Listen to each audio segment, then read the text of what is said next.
So we were all waiting for this countdown last night. Donald Trump obviously threatened this to end an entire civilization or something along those lines. And there was this 8 p.m. deadline, and we were all kind of waiting around to see what happened. I wasn't really expecting it to turn into nuclear Armageddon or for him to follow through on any of these threats, because he's been making empty threats for multiple weeks now and continually threatening to rain down hell, and we're gonna hit them like they've never been hit before, and all this stuff.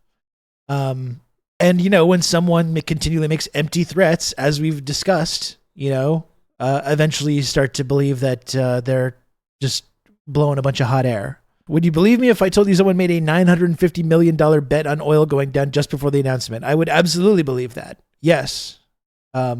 Because as we've noted and talked about, this whole thing has been used as a scheme for insider trading and profiting from people on the inside, and even people on the outside that eventually started to realize that if you just did the opposite of whatever Donald Trump was saying, that you could actually do pretty well.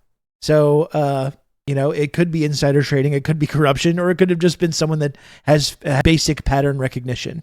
So I was definitely expecting the can to get kicked down the road, but I don't think I was expecting what ended up happening, which was not only just a 2-week reprieve, but this taking Iran's 10-point plan, which has been circulating for weeks now, multiple weeks, and Trump treating that as if it's this new thing, and then using that as a basis to start negotiations.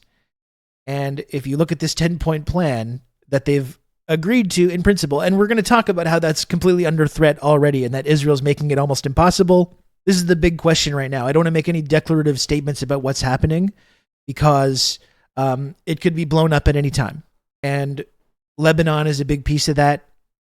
Part of this 10-point plan means Israel stops attacking Lebanon, which they're clearly not doing. And in fact, Israel seems like they're taking out their rage and frustration about this deal on Lebanese civilians, because that's the only thing they know how to do, because they can't actually win like an actual war.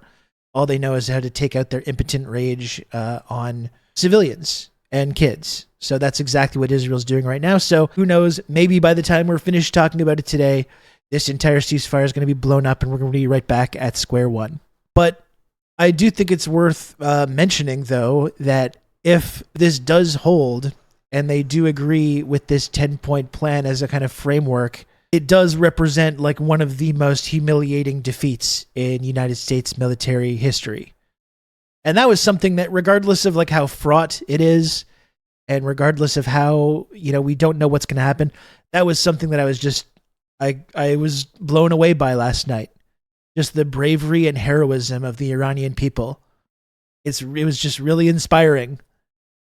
This is a nation that showed how you can stand up to the most powerful empire and the most powerful military. And they stood up to them and they did not back down. And regardless of what happens to this deal, they're completely in the driver's seat. They've completely proven that they can completely shut down trade through the Strait of Hormuz, and that there's nothing that the United States can do militarily that can prevent that. They've completely proven this. And what we're seeing as well, just with this early stages of Israel continuing to bomb Lebanon, now Iran's already saying, okay, maybe you didn't understand. This is what the deal was. We said that we could, for a limited time, open the strait and allow these ships to get through as long as these conditions are met. And when they're not being met, the ships are not going to get through. Iran has proven completely they have the ability to do this, and they won't back down from it no matter what threats. And, that's such a historic win for Iran. And part of these 10-point ceasefire deal, which we're going to look into, involves completely dropping all sanctions on Iran and sanctions relief. Which, again, if that goes through, and it's a big if, but if that goes through, that's such a historic victory for Iran, where they end up in a significantly better position than they were strategically than before this started.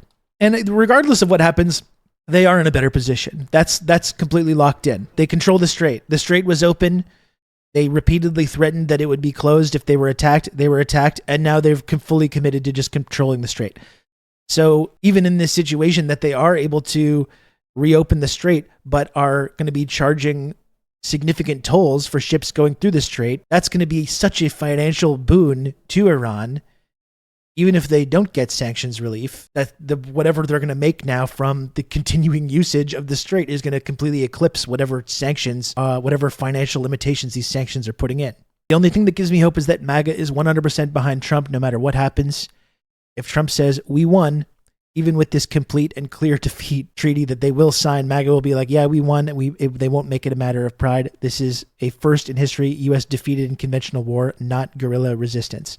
Yeah, and that's exactly why I think one of the things that worries me about this, not only that is Israel going to make it as difficult as possible for this to continue, but now this idea that like Democrats and liberals are being like, oh, he chickened out. Iran is way better off now. And he lost, and it was Taco Trump. And the more that they try to convince him that this was a loss, more likely it's going to be that he's going to get goaded into continuing the war. Like, that's the liberal response to this, is to goad him into continuing the war. Heckin' Cheeto can't even launch nukes. Exactly. But that's the whole thing about, whether he can sell this as a victory.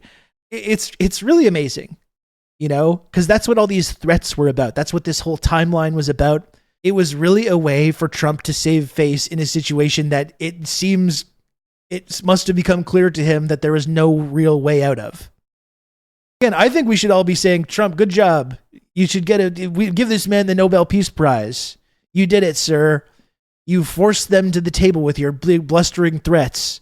That's what I think the reaction should be. Keep it up, exactly. Trump did it again. Art of the deal. Congratulations, sir. That I think should be the vibe. Let's go over the timeline, which we talked about this weekend, right? There was what I have come to believe, and which I think we're on the same page here, was a disastrous special forces operation in Iran this weekend. I believe to try this insane attempt to steal Iran's enriched uranium, which turned into a complete disaster. They lost a bunch of planes. It gets spun in the media with a very willing media into this heroic pilot rescue story. But they lose all these aircraft. They lose all these planes. They lose a bunch of aircraft in a situation where both Trump and Pete Hegseth have said repeatedly, we've won. We've completely destroyed them militarily. We have 100% air superiority, sir. That's what they've been saying. That's what Pete Hegseth himself has been saying to Trump. And that's what Trump has said multiple times. We have 100% air superiority. Well, it doesn't seem like you do when your planes are getting shot down like this. When you're losing all these aircraft, it kind of seems like you actually don't have 100% air superiority despite your claims. They tried to redo the Venezuela op in Iran. I mean, it's not the same thing, obviously, but I definitely think they were emboldened by what happened in Venezuela and, have completely believed their own bullshit and their ability to pull off such an insane operation. We saw, as we talked about, multiple news stories just a week ago about Trump's possible plan to go and seize enriched uranium. We saw that for multiple days. We were all wondering what was going to happen Easter weekend. And then at Easter weekend, all we get is this miraculous pilot rescue, and trying to spin this like catastrophe into this feel-good story about a successful operation, which is, I believe, the complete opposite of the truth. Apparently, it was the worst day in terms of assets lost since Vietnam. Yeah, and as we've talked about also, it might be a humiliating defeat for the military. It's not a humiliating defeat for the arms manufacturing industry and the military-industrial complex. It's great for them. No matter what happens in these situations, they win. So after this, what is a humiliating defeat, no matter how they tried to spin it, was a humiliating defeat over Easter weekend. It seems like the writing is on the wall, right? Trump knows the global economy is on the verge of the cliff edge, and we're already feeling effects of that, and we will probably still feel effects of it no matter what happens. So what does Trump do? He just makes these completely outrageous threats for like multiple days. Open the fucking strait, you crazy bastards, or you'll be living in hell. Easter Sunday. And the next day, a whole civilization will end by this deadline, 8 p.m. Better get ready for the hammer to come down. And then what happens at like 7 p.m.? Oh, thankfully, we were able to come to an agreement to have a 2-week pause And we now have received this new 10-point plan, which we consider a basis for negotiations. So what is that? That's Trump basically admitting defeat, right? Admitting defeat, but doing so in a way that he can claim to his base, oh, I made these big threats, and that forced Iran to the table, and we forced the Strait to open again, right? And they only came to the table because of my big, tough threats. That's really what it is. You know, this is a person who's admitting defeat, but doing so in this really blustering way where he can claim that it's actually this big victory that they just won due to his toughness. You know, it's pretty amazing, I think. It's actually like a really amazing turn of events. And it's how brazen it is. And we know that there's people in the MAGA base not buying it. Or not the MAGA base. You know, the MAGA base is going to believe that it's a victory, you know? But there's all kinds of like conservative influencers and, you know, people, especially people that were tied up in wanting this war to continue, being like, what just happened? What just happened? We're agreeing to this like 10-point framework. This is a historic loss. Mission accomplished. And the mission was something that was actually already accomplished before their campaign. It's amazing. And again, it's like, it's giving up. It's giving up, but like doing, like, it's tapping out, but in a way that like, I'm just tapping out to protect you. You see, I got us to this position, and now I'm tapping out to signal that I'm letting you off the hook for now. Like, it's a truly amazing thing. And if you understand Trump's kind of mentality of always claim victory, never admit defeat, always claim victory, that's exactly what we just saw. Masterful gambits, sir, at 40 billion a pop. Yeah. No, it's amazing. And that's why, like, I understand why the Iranians are saying you lost and you're giving up, but I think we should be saying, well done, sir. It's actually amazing. It's Hegseth is doing the same thing. Look how they're spinning it. They quit. They admitted defeat. And look how Pete Hegseth is talking about it. Set back in historic fashion.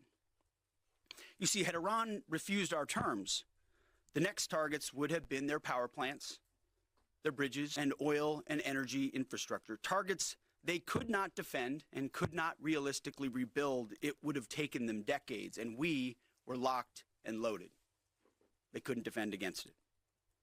President Trump had the power to cripple Iran's entire economy in minutes, but he chose mercy.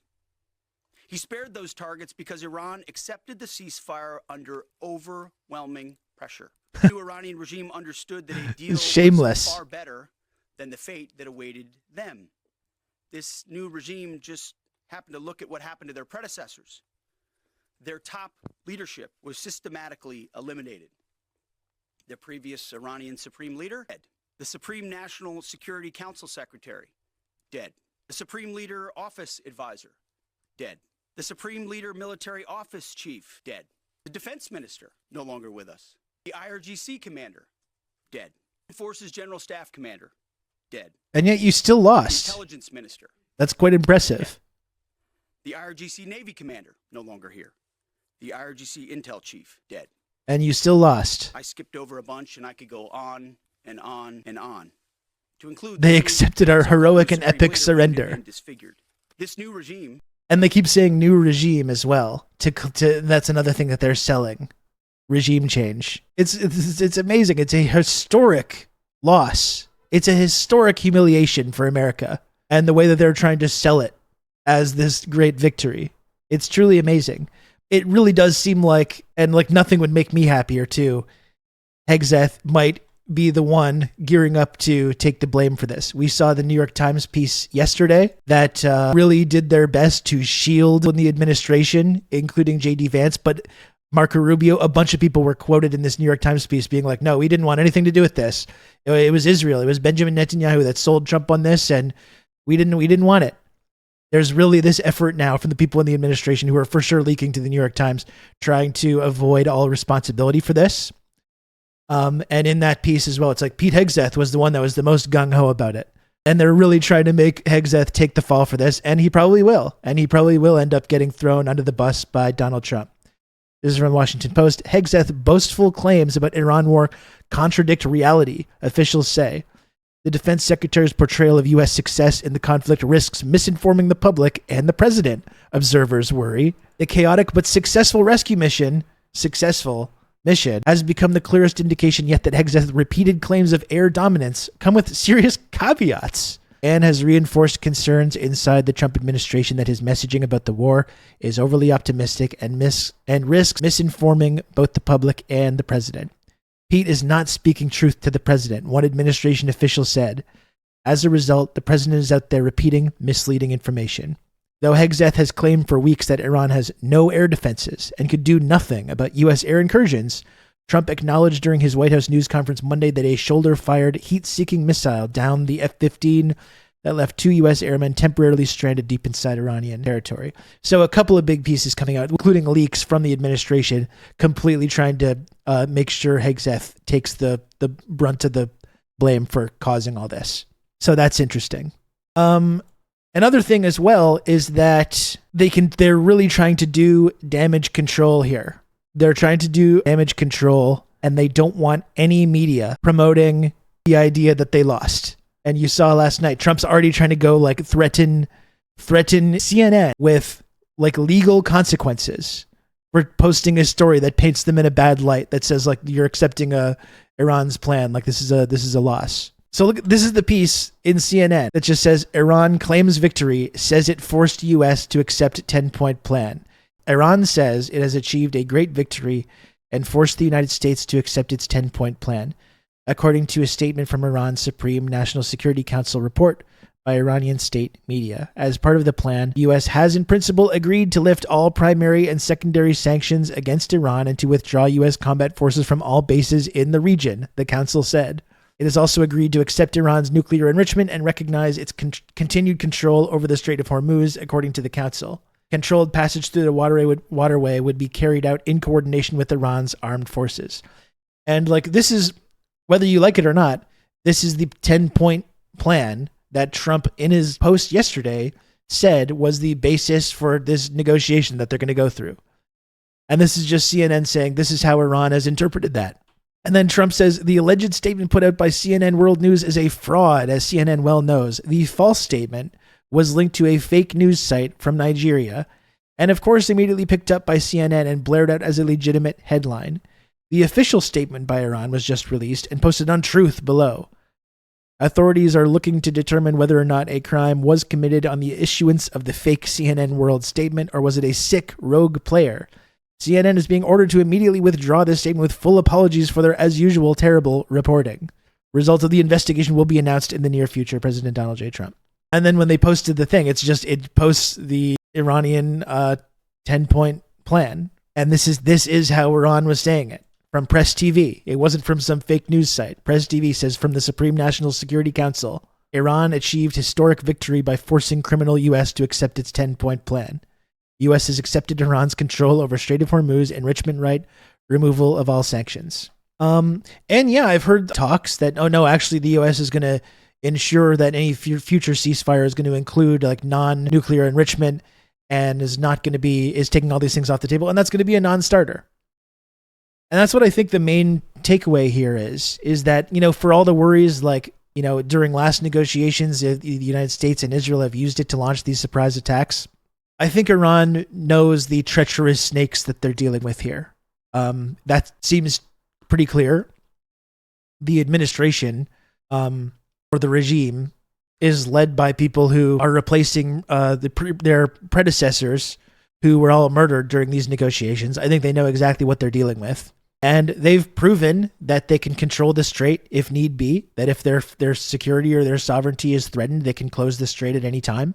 And, they're going to go through with these negotiations. If the negotiations don't work out, they know full well that they can respond to these attacks, and they have full control over the global economy, or can inflict significant damage on the global economy, and can inflict significant damage on all these Gulf state allies in the region, which was the whole thing about all these big blustering threats, which was that if Trump did try to escalate in the way that he was talking about, all of these Gulf states would be targeted and the entire global economy would be blown up. And wouldn't you know it, also, they made a Lego propaganda movie about this. Is this it?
God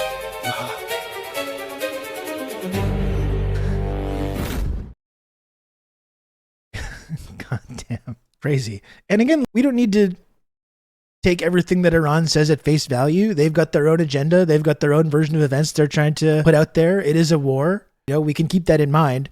But to me, it just seems like Iran has made these threats and they've backed up these threats every step of the way. I think I will, actually. I mean, as we've seen with both countries' track records, you're going to be way better off believing what Iran says than the United States, where every single word that comes out of everyone's mouth is a lie. But what has Iran done over the last couple of weeks? They've done everything that they said that they were going to do. They said, if we get attacked, we're going to go and target all this U.S. military infrastructure in the Gulf region, and we're going to close the Strait of Hormuz. That's what they said. They said that for weeks. It was quite clear. And then when this attack happened, what did they do? They attacked all the infrastructure, the military infrastructure in the region, and they closed the Strait of Hormuz, the very thing that they said that they were going to do. And what did they say this time? With all these threats Trump was making, with all these big blustering threats about ending a civilization and you're going to be living in hell and all this shit. They said, if you target us like this, we're going to go and destroy all these Gulf states and completely blow up the world economy. And what reason would you have to doubt them? You think they're going to blink? You think they're going to back down at the last moment? Clearly not. They've proven that they mean what they say. And if they had gone ahead with that attack yesterday, that's what would have happened. And that's the world that we would now be living in.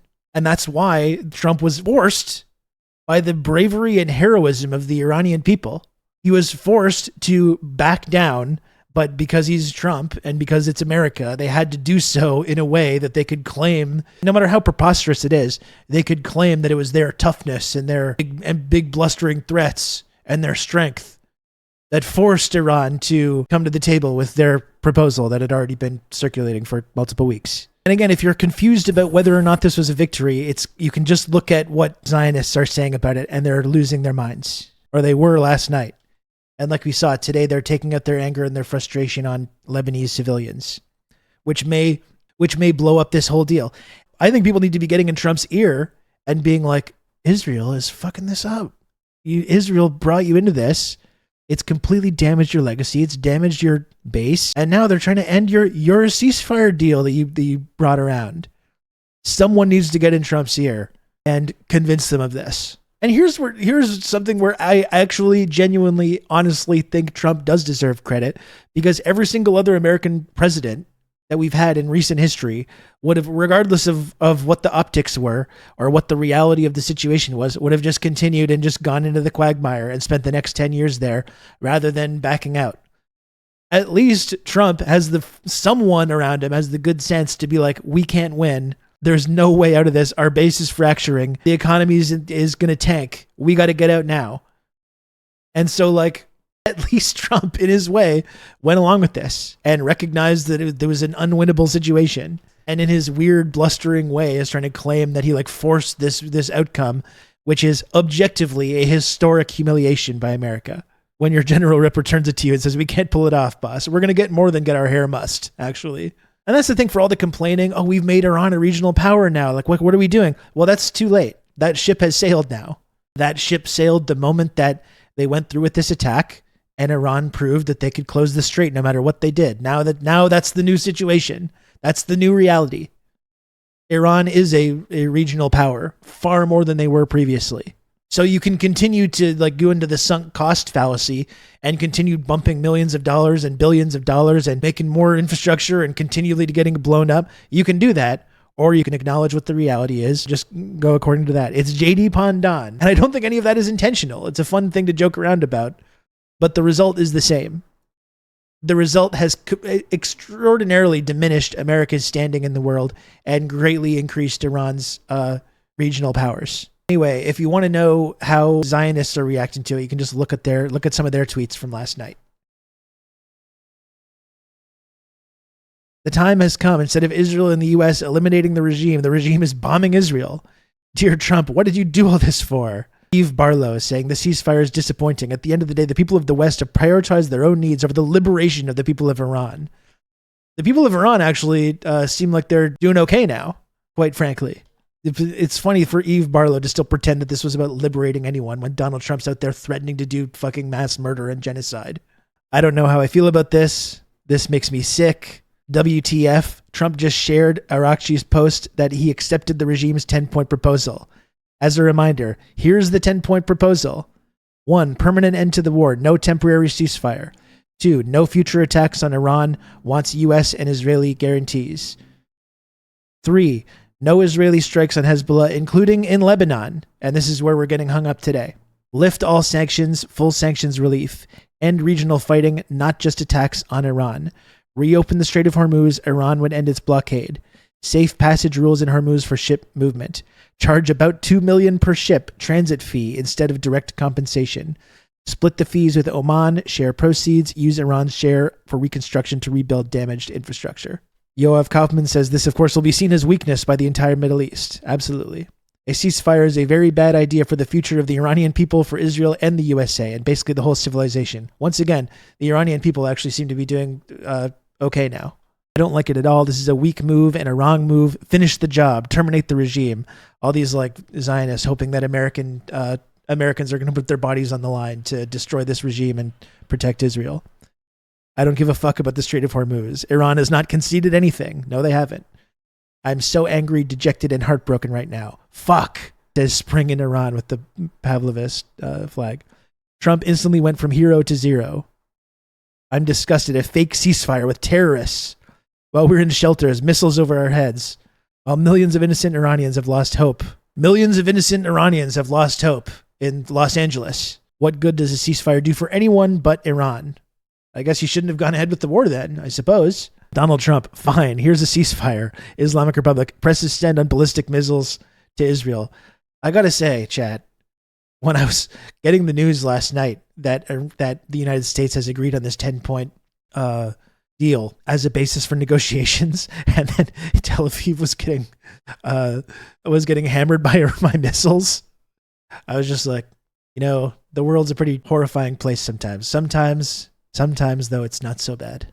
Sometimes the good guys win. Here is, where we're talking about this meltdown that's been going on. Here's Mark Levine on Fox News last night. If you're wondering who won this conflict or who won this deal, you can tell by Levin's reaction. People of Iran, what are we going to just leave them there? There's nothing that we can do, and we're going to wash our hands over that? That to me is morally very difficult to accept. And then what about the proxies, Hezbollah? I was reading these statements. Hezbollah has killed more Americans than Iran directly. Hezbollah is Iran.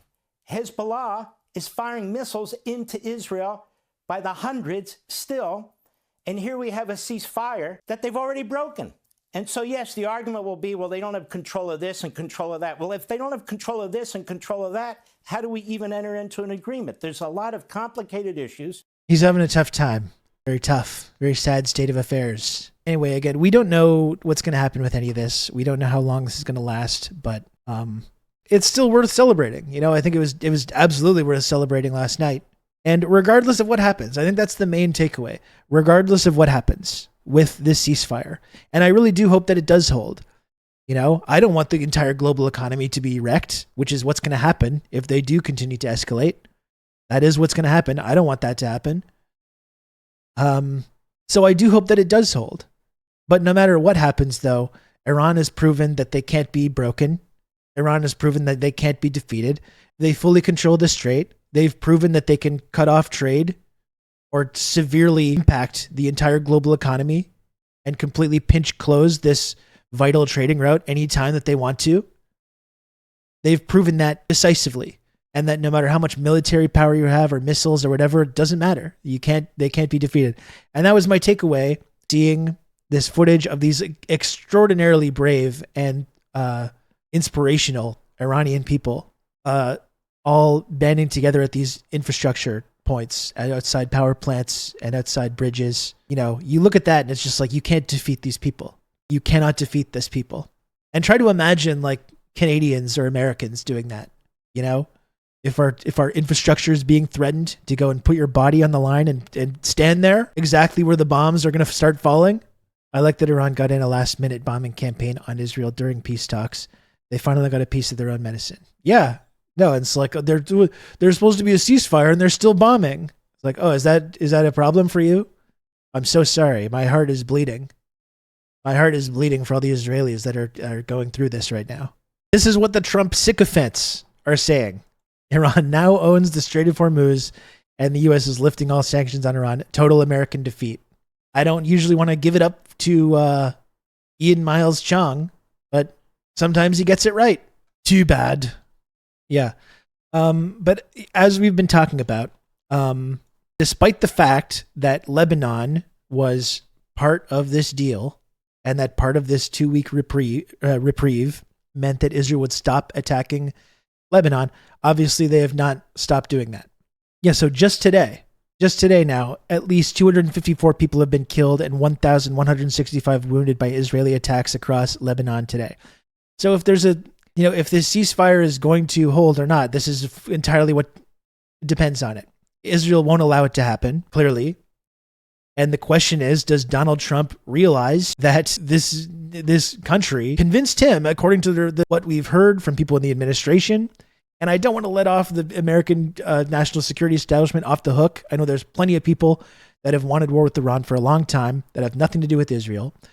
But we've seen reporting that a lot of what happened here was that Netanyahu came and pitched Trump on this. And a lot of people in the administration have distanced themselves from it. Marco Rubio and J.D. Vance have distanced themselves and are trying to throw Hegseth under the bus and Netanyahu. And this is the big question, whether someone can get in Trump's ear and say, this country, Israel, is ruining your legacy. They convinced you to go ahead with this. The economy's in shambles. Your numbers are tanking. The base is fractured over this.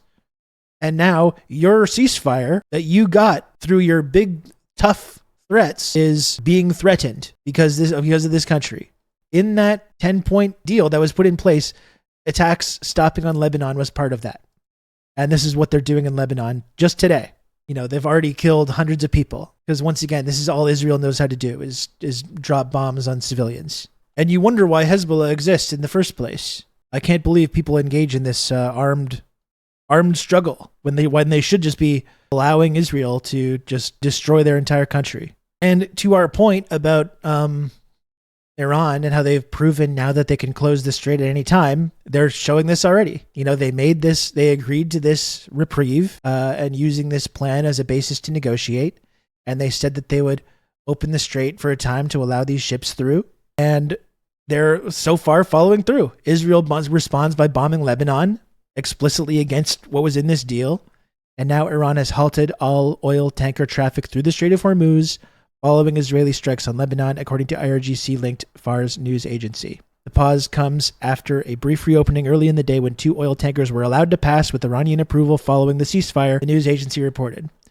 So this is the big test right now. Iran has said, we'll open the strait as a result of this deal that's being tentatively agreed to, that we're going to use as a basis for negotiations.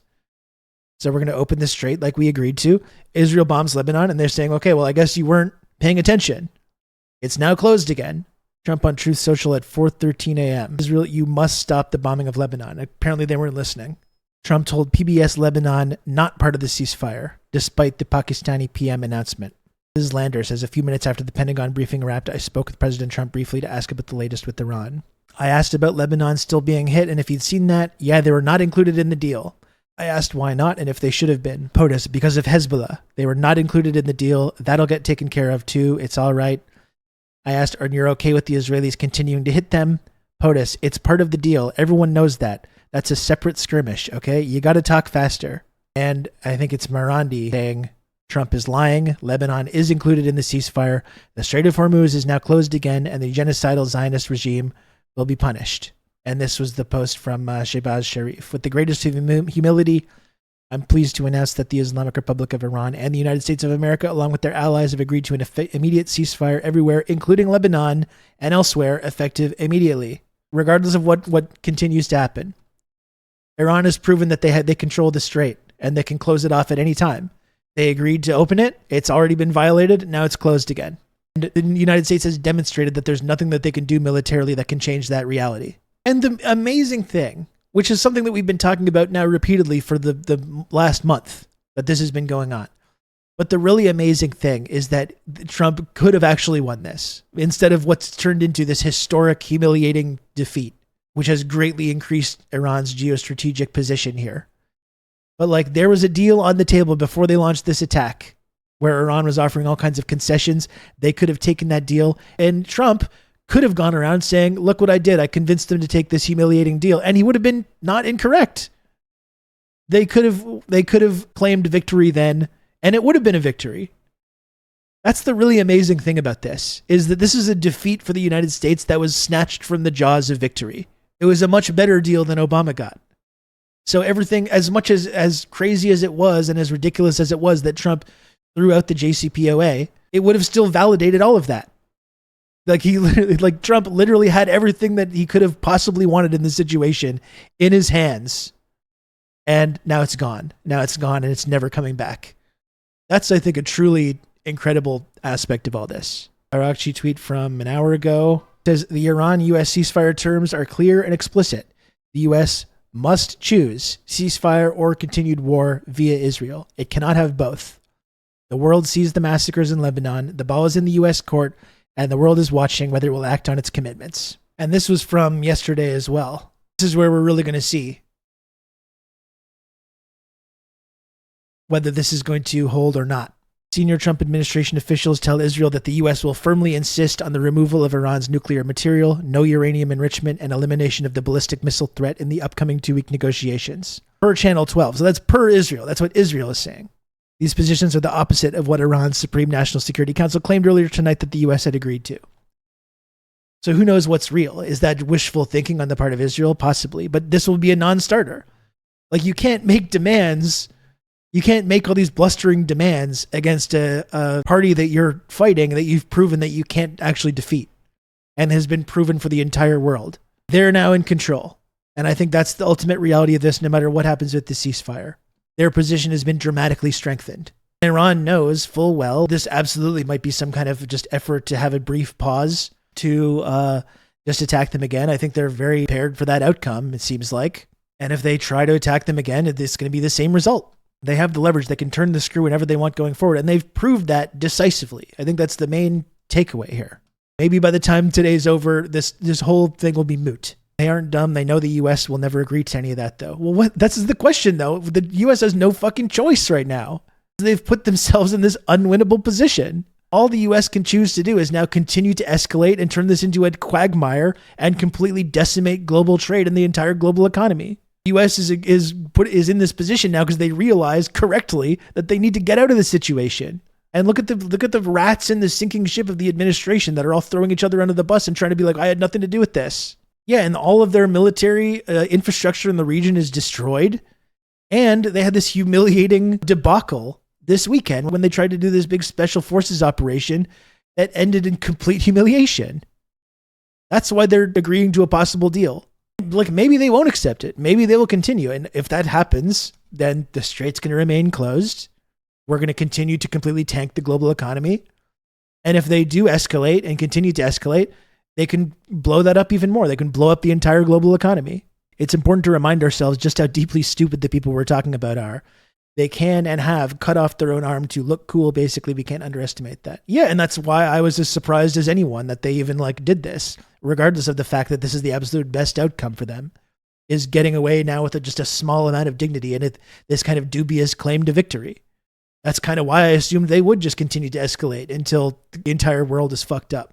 This is just a few minutes ago. Iran says U.S. has violated ceasefire framework before talks even begin. Iranian Parliament Speaker Mohammad Bagher Ghalibaf, who is believed to be playing a leading role in ongoing negotiations, said the U.S. has breached 3 key clauses of Iran's 10-point proposal. The U.S. agreed framework for ongoing negotiations even before talks have formally begun.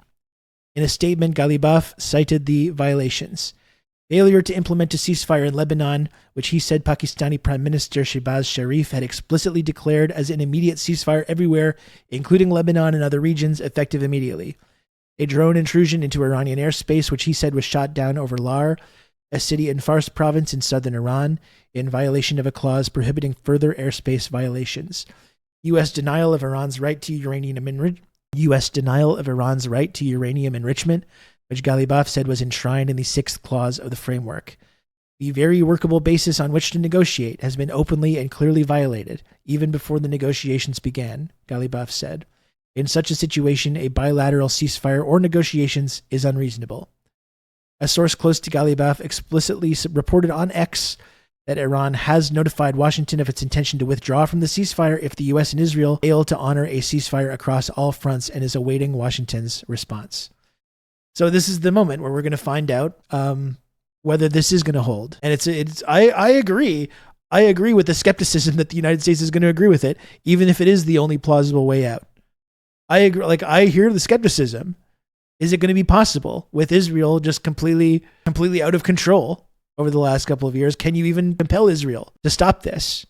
I mean, obviously America can do that and has always had the ability to do that, but for a variety of reasons has not done so.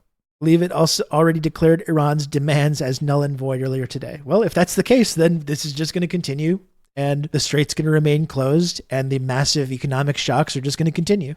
Caroline, Iranian state media is saying that Iran has now closed off the Strait of Hormuz today in response to Israeli attacks on Lebanon. What's the White House response to that? And you just listed many military successes. I understand that.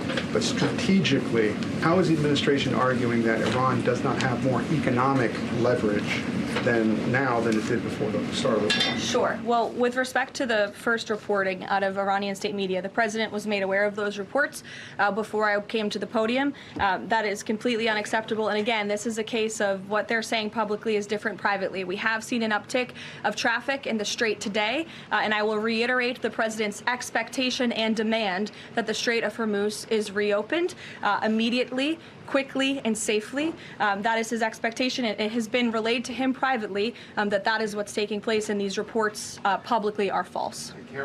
It's really amazing to watch them flail right now and try to act like they're in control of this situation. It's really amazing. We're in charge here. We're the ones that are pulling the strings here. And they're only saying they're closing the strait, but privately they're telling us that it's going to be open. It's a delicate tightrope walk for them to continue to claim that like they're in charge of the situation and they've made these demands and they expect certain things to happen. This is one thing where they say that they're sending Vance, Witkoff, and Kushner. And Witkoff and Kushner are just full Israeli assets, basically. And Vance, according to like leaked stories about this, is like the adult in the room, the one in the administration. There's really an effort on the part of the mainstream media and like the Teal network to shield Vance from the fallout from this. So that's interesting that it's Vance and these two Israeli assets that are going to be involved in these negotiations. Caroline, will the U.S. take part in talks with Iran in Islamabad on Friday?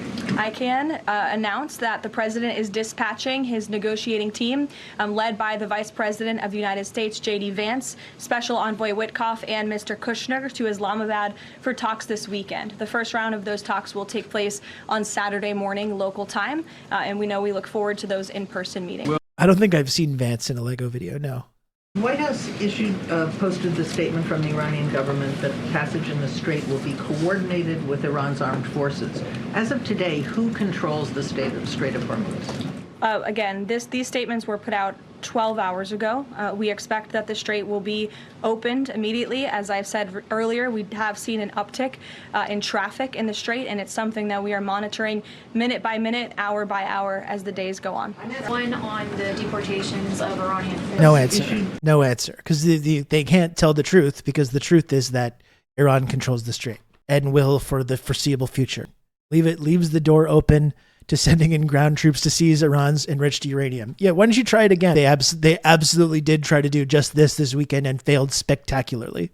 Has Iran given the administration any indication that it would simply turn over the enriched uranium, or is this an expectation that the president has that he would have to send in ground troops in order to do that? This is on the top of the priority list for the president and his negotiating team as they head into this next round of discussions. And as I said in my opener, that is a red line that the president is not going to back away from, and he's committed to ensuring that takes place. We hope it will be through diplomacy. It's not going to happen. We hope it'll be through diplomacy. Yeah, definitely try that again. I don't know if any like actual reporting is ever going to be done about what happened on Easter weekend, but it will be fascinating. It will be fascinating if we ever actually get honest reporting about what went down on Easter weekend in Iran. Because this is something I now fervently believe, that they absolutely did try to seize Iran's enriched uranium in some completely harebrained scheme, thinking they can just send in special forces to do it, and they'd get the job done. And they got historically humiliated. Managed to spin it into this like feel-good story about a rescued pilot. And be like, yeah, we just lost all these different aircrafts in this one rescue operation. Come on now. Were troops actually sent to Iran, like physically? I believe so, yeah. These were the 2 planes that the United States lost in Iran just this weekend. Remember, in Iran, where they claimed repeatedly that they had 100% superiority and 100% control over the sky. They lost 2 of these planes during this rescue operation. These are large transport planes. And I absolutely do believe they sent in whoever, Delta Force, some of these Fort Bragg psychos, and dropped them in near the Natanz nuclear facility and thought that they could do some Call of Duty shit to do some secret mission to take out the uranium, and they got absolutely destroyed and humiliated. You want to see something else too that I noticed when I was finding stories to back this up? Okay, check this out.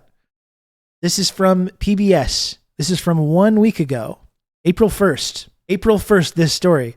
Securing Iran's enriched uranium by force would be risky and complex, experts say, because there was all kinds of news stories at that time about this harebrained scheme to go in and seize the enriched uranium.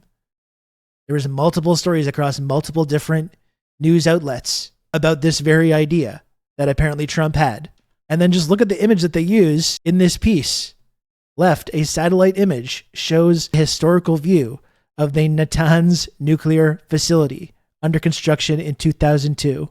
And where is the Natanz nuclear facility, which is used as an example in this piece about going after Iran's uranium? And the Natanz nuclear facility is located in Isfahan province in Iran. And where did this pilot get shot down? Isfahan province. Yeah, they were absolutely going after Iran's uranium in this operation, and they failed spectacularly.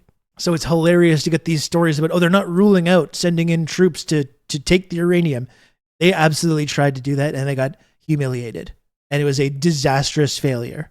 Why would you send cargo planes to pick a guy up? 2 massive cargo planes and multiple helicopters, which were all shot down. They lost $500 million worth of equipment. And again, planes that are being destroyed in a country where they've repeatedly claimed they have full air superiority over. So I think that's really the amazing thing from watching that kind of press conference, though, is watching them continue to have this like arrogant attitude about their toughness and their strong position and the demands that they have.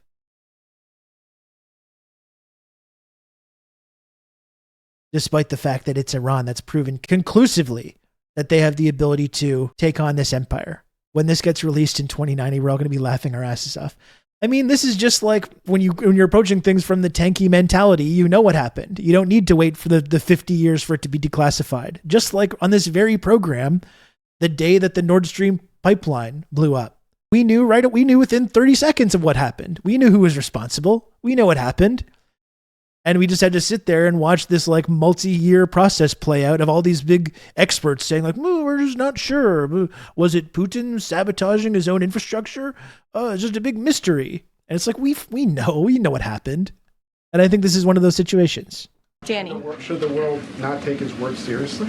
The world should take his word very seriously in understanding that the president is always most interested in results. And it was the Iranians who backed down, not President Trump. He said that they would face very grave consequences, as you just laid out, by the 8 p.m. deadline if they did not agree to reopening the Strait of Hormuz. And what did they do last night? They agreed to reopen the Strait of Hormuz. Danny. These people are wild, honestly. These people are fucking wild. Anyway, again, if there's one takeaway for all this that we've talked about today, like no matter what happens, Iran has proven it doesn't matter what the United States does. They can't be defeated. They can't. They're in a far better position now than they were prior to this.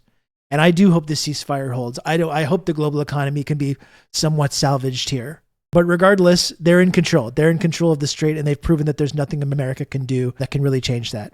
And they can try to do this dance where they claim that they're the ones in control now, and they're the ones in charge, and they're the ones that have all these demands. But like, it doesn't change the reality. There's nothing you can do to change the actual reality of the situation. They can't control the narrative. Maybe they're still trying to. That's what the purpose of getting all these like billionaire Zionists to purchase all these media platforms is. But we all have access to information that proves this to be false. President Trump forged this moment. Iran begged for this ceasefire, and we all know it. No, we don't know it. No, that's not what happened. That's not at all what happened. At all. That's the exact opposite of what happened. Nacho So Trump thing? Democrats are already saying that this is taco. Trump always chickens out. Let me give you another acronym.